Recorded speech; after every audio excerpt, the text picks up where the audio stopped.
सबसे पहले तो मैं जी किशन रेड्डी जी को बधाई देना चाहता हूं कि आजादी के अमृत महोत्सव के कार्यक्रमों में इन्होंने तेलंगाना स्थापना दिन को समाहित कर भारत के सबसे युवा राज्य की संस्कृति को पूरे देश को परिचय कराने का काम किया।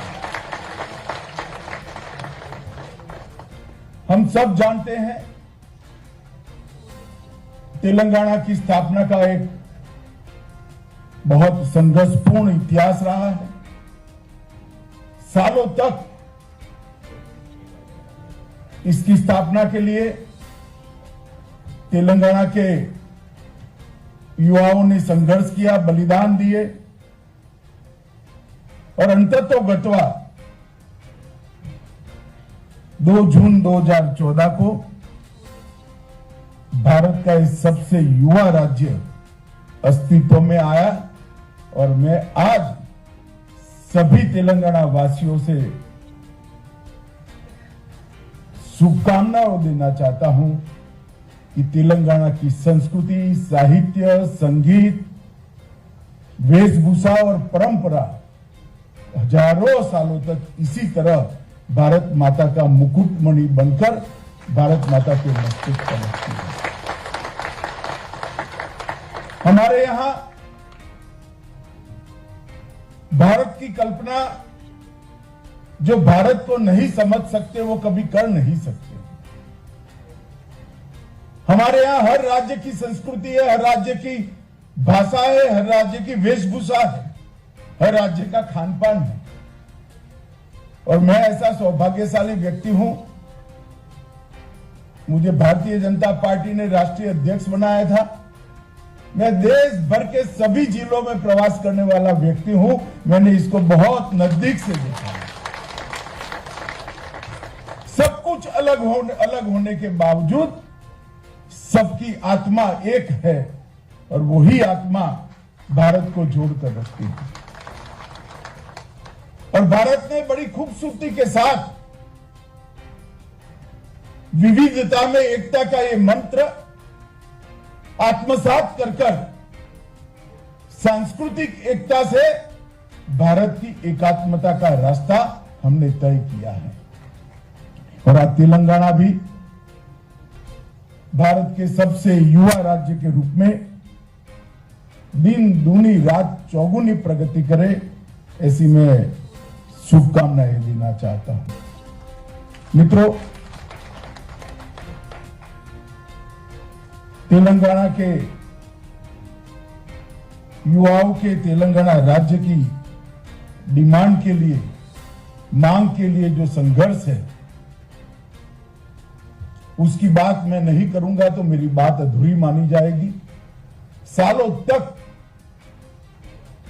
तेलंगाना राज्य की मांग होती रही। 1200 से ज्यादा युवाओं ने अपने जीवन का बलिदान दिया। मैं आज वो सभी युवाओं को मनपूर्वक श्रद्धांजलि देकर मेरी बात की शुरुआत करना चाहता हूं। जहां तक पार्टियों का सवाल है, भारतीय जनता पार्टी ने हमेशा से तेलंगाना राज्य की स्थापना का समर्थन किया था और 2004 में वादा करने के बाद भी 2004 से 2014 तक तेलंगाना की मांग को ठुकराया गया। जब चुनाव मुहाने पर आए तब लगा कि जनता का गुस्सा चुनाव में झेल नहीं पाएंगे, तब जाकर 2014 में तेलंगाना राज्य की रचना की। मगर उसमें भी काम करने की पद्धति और विचार दोनों प्रदर्शित होते हैं। अटल जी ने भी छत्तीसगढ़ बनाया, उत्तराखंड बनाया, झारखंड बनाया। उनके समय में ही उत्तर प्रदेश, मध्य प्रदेश और बिहार का बंटवारा हुआ, 3 राज्य बने। कहीं पर भी कोई झगड़ा नहीं हुआ, ना आज भी कोई विवाद है। उन्होंने बंटवारा इस प्रकार से किया कि मन भी अलग हो गए, और राज्य के बीच में कटुता की एक बहुत बड़ी खाई कर दी। मैं आज इस मौके पर सभी को कहना चाहता हूं कि हम इससे बाहर आए और पूरे देश की एकता और अखंडता को तेलंगाना के विकास के माध्यम से भारत का विकास, इस सूत्र को आत्मसात करते हुए एक महान तेलंगाना की रचना करने के लिए हम सब अपने आप को समर्पित करें। तेलंगाना क्षेत्र के अल्लूरी सीताराम राजू, रामजी गौड़, कोमाराम भीम, ये सब लोगों ने तेलंगाना देश और निजाम से छुटकारा पाने के लिए ढेर सारा संघर्ष करा। इसमें स्वामी रामानंद तीर्थ हो, पंडित नरेंद्र हो, सुगावरम प्रताप रेड्डी हो, कवि दशरथी हो, रंगाचार्य गोविंद भाई श्रॉफ हो या हमारे पूर्व प्रधानमंत्री नरसिम्हा राव हो, इस सबने देश की स्वतंत्रता के लिए और निजाम से तेलंगाना को मुक्ति कराने के लिए ढेर सारा संघर्ष किया। आज मैं उनको भी याद करना चाहता हूं। हम सब, पूरा देश ऋणी है सरदार वल्लभ भाई पटेल का। अगर सरदार पटेल न होते, उनका वो पुलिस एक्शन न होता, तो शायद भारत का नक्शा ऐसा न होता। निजाम के जुल्मी शासन से मुक्ति दिलाने के लिए न केवल तेलंगाना, कर्नाटक और महाराष्ट्र के निजाम राज के क्षेत्रों, मगर पूरा देश आज सरदार पटेल का ऋणी है कि उन्होंने निजाम के शासन से मुक्ति दिलाई।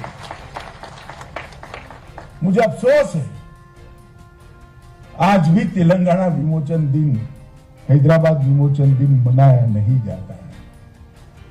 खैर, भविष्य में शासन बदलने वाला है, हम जरूर मनाएंगे। हमें इसमें कोई संकोच नहीं है।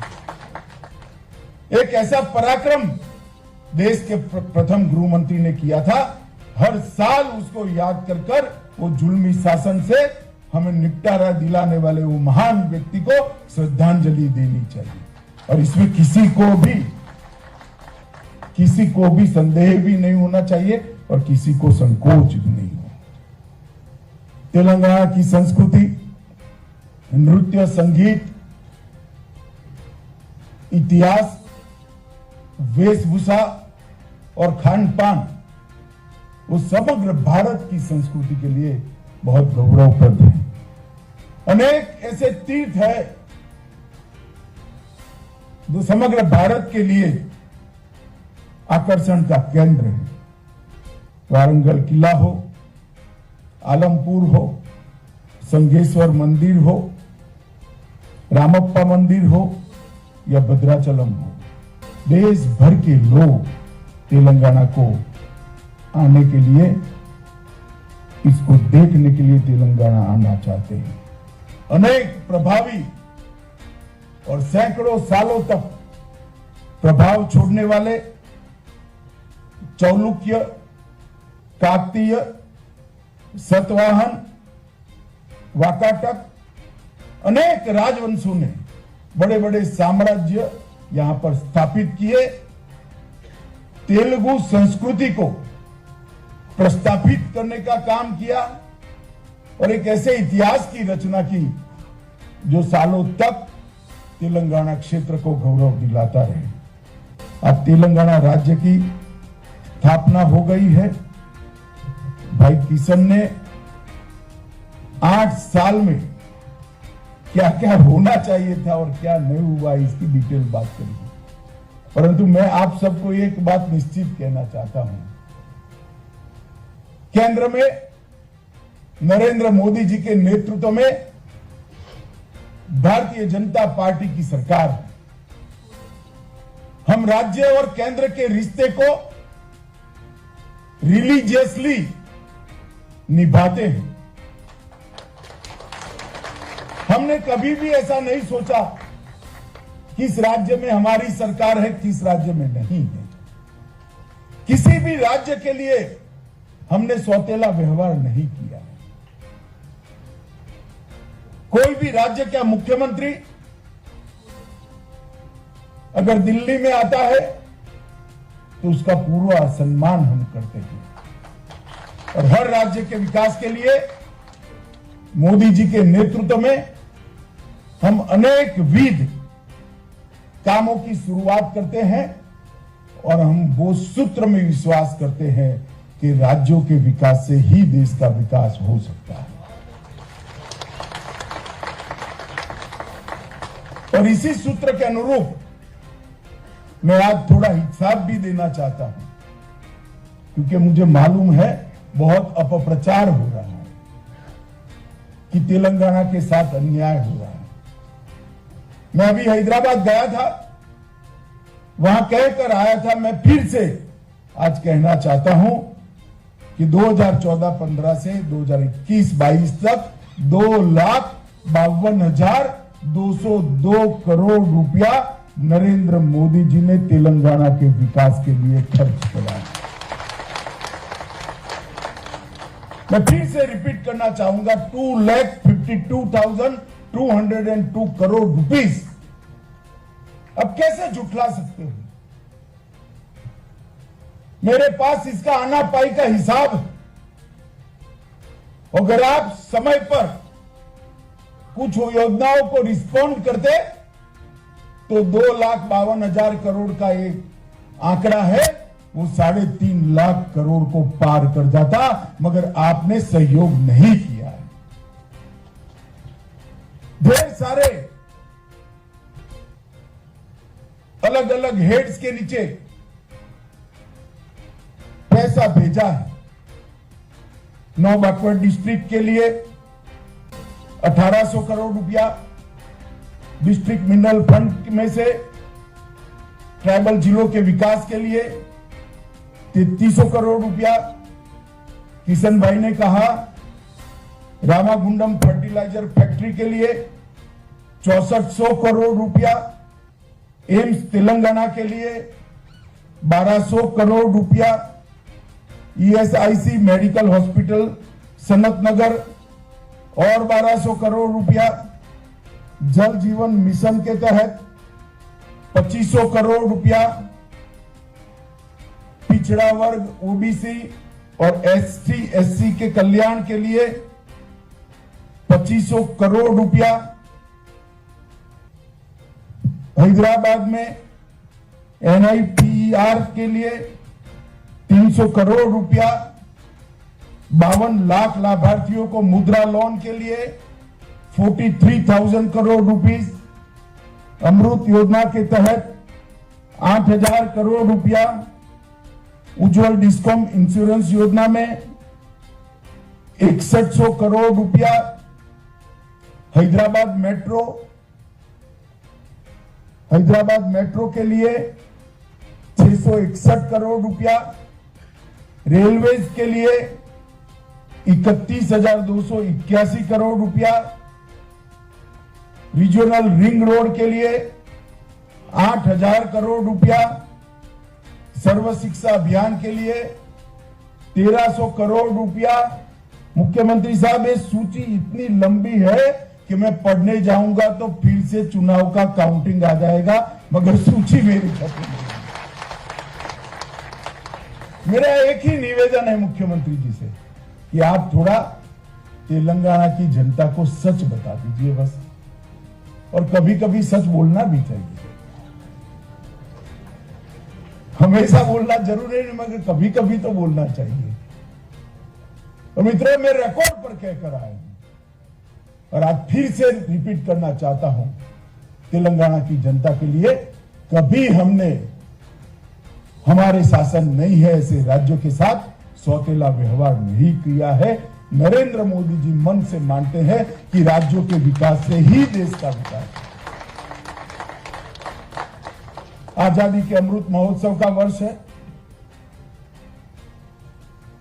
मोदी जी के नेतृत्व में पूरा देश आजादी का अमृत महोत्सव मना रहा है।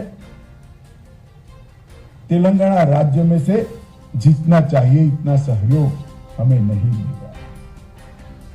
अरे भाई, आजादी का अमृत महोत्सव कोई भारतीय जनता पार्टी का कार्यक्रम नहीं है।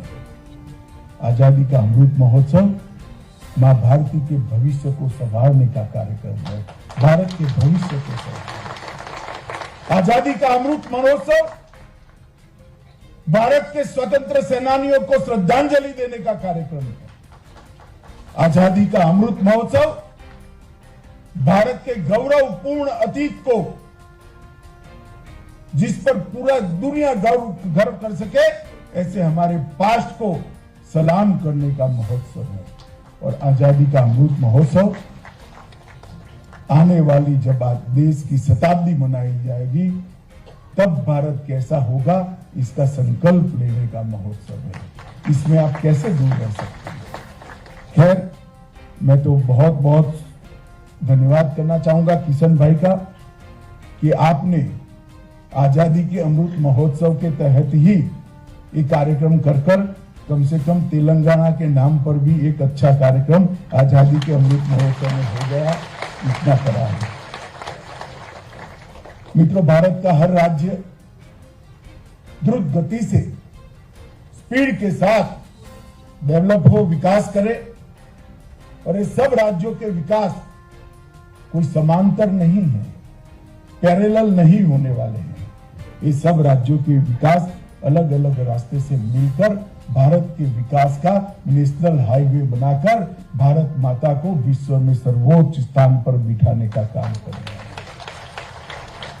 अब तेलंगाना स्थापना दिन के दिन मैं फिर से एक बार दुनिया भर में बसे हुए तेलंगाना राज्य के सभी भाई बहनों को 8वें स्थापना दिन का बहुत बहुत मन से शुभकामनाएं देता हूं। और मैं ईश्वर से यही प्रार्थना करता हूं कि हमारा तेलंगाना दिन दूनी रात चौगुनी प्रगति करे और सभी ऊंचाइयों को हासिल करे। फिर से एक बार सभी को बहुत बहुत शुभकामनाएं। धन्यवाद।